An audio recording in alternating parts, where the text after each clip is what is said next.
All right, what's up, guys? Welcome back to another episode of the Living the Dream podcast. Today on the show, we're going through Proverbs 8, verse 34, and that is it. So let's get it. Blessed is the one who listens to me, watching daily at my gates, waiting beside my doors.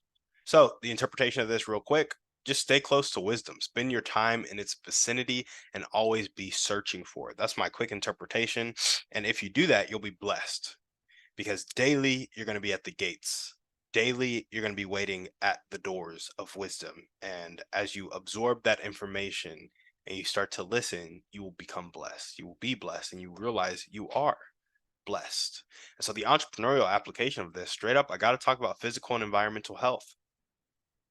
Like, this doesn't speak as much to physical, but this is phase 9 in our kind of journey of self improvement, really. And it really speaks to environmental health. Blessed is the one who listens to me, watching daily at my gates. You're at the gates of wisdom, watching daily. You are waiting beside the doors of wisdom. Who else is going to be waiting beside the doors of wisdom? Who else is going to be watching daily? Other people seeking wisdom. And so that's why it has me thinking of environmental health, because environmental health is, yes, your inner environment, but specifically in phase 9, we're talking about your outer environment, the people you surround yourself with, and the other inputs that you surround yourself with, whether it be news, social media, what you're hearing other people talking about, how you're seeing them interact with their environment. All of those inputs affect you. And so when you're at the gates, at the doors of wisdom, you're going to get people who are also seeking wisdom, and those people will act accordingly.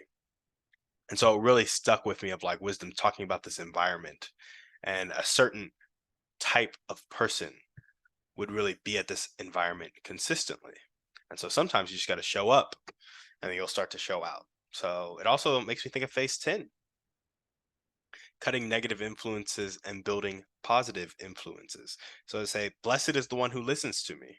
Not blessed are you when you listen to me. Blessed is the one who listens to me. So multiple people can be blessed because they listen. And multiple people are going to follow this instruction of watching daily at the gates and waiting beside the doors.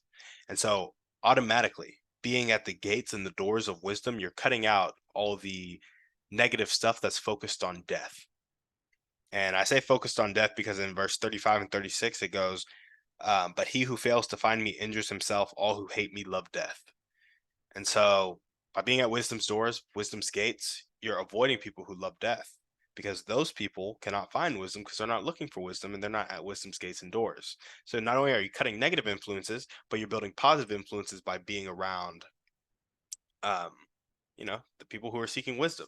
And so that applies directly to our life because if you're trying to go make a $10 million business, impact 10 million people, or just secure financial freedom for your family, or get a raise, or buy your first house, and you have friends who are like, nah, renting is better, they're probably not going to influence you to buy a house. That's a negative influence because it's detracting from your goal. If you're trying to get closer to Christ, and then you have people that you really value their opinion, and you're not doing ministry with them that say they hate Christ, you don't need to be listening to them because they're pouring into you and you're valuing their opinion. So you need to just watch the people that you're being influenced by and the environment you're being influenced by. And Pace Morby said this actually. He's a real estate guru, loves creative finance, all that stuff. And Pace Morby was talking about if you're not where you want to be financially, it's because you don't have enough friends making enough money in the way that you want to make money. And so it applies to health, wealth, and intimacy and spirituality and everything really, because you are the people you hang around.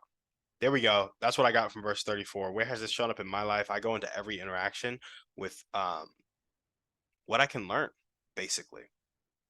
And so by looking for stuff that I can learn, it kind of helps me cut those negative influences. Because if there's nothing for me to learn here, I either try to avoid the situation or I look at the situation from a more positive perspective. And my environmental health is shifted because I'm always seeking learning, seeking wisdom. And so it puts me in different environments than people who are seeking comfort, seeking entertainment. And so I'm always looking for more information in everything that I do. Where do I want this to show up in my life? I will say I want to be more open-minded to the relevance of information. So I just said earlier, when I have a goal, when I have a dream, I seek out information for that goal or for that dream. But in general, if it's not helping me with my goals, I'm probably not pursuing it. And so I cut it out. But when you cut out and you get narrow and you get real focused, you are going to be more effective towards your dreams and goals, but you may miss some of life. And the question you have to ask yourself is accomplishing this dream and goal worth missing this aspect of life? If the answer is no, it's not worth it. Don't miss that aspect of life. Live an unfocused life where you can get a little bit of everything, or focus down because you've decided it is worth it. That's a personal decision.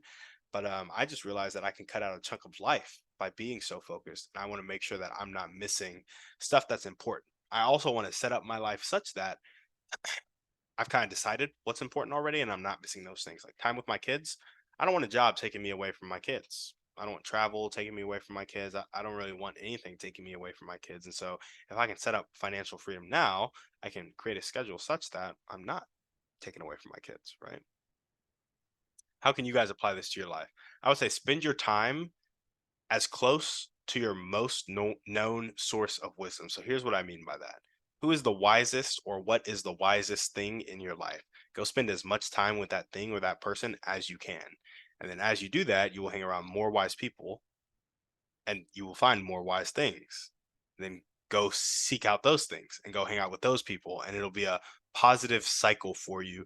You will continue to get around wiser and wiser people, people who have been on the journey to discover wisdom for themselves for a longer period of time. And as you do that, you'll learn stuff that you can then apply to your life and then become that beacon of wisdom for other people. So there we go. That's what I got for you guys today on the show. Thank you so much for listening. We will see you on the next one.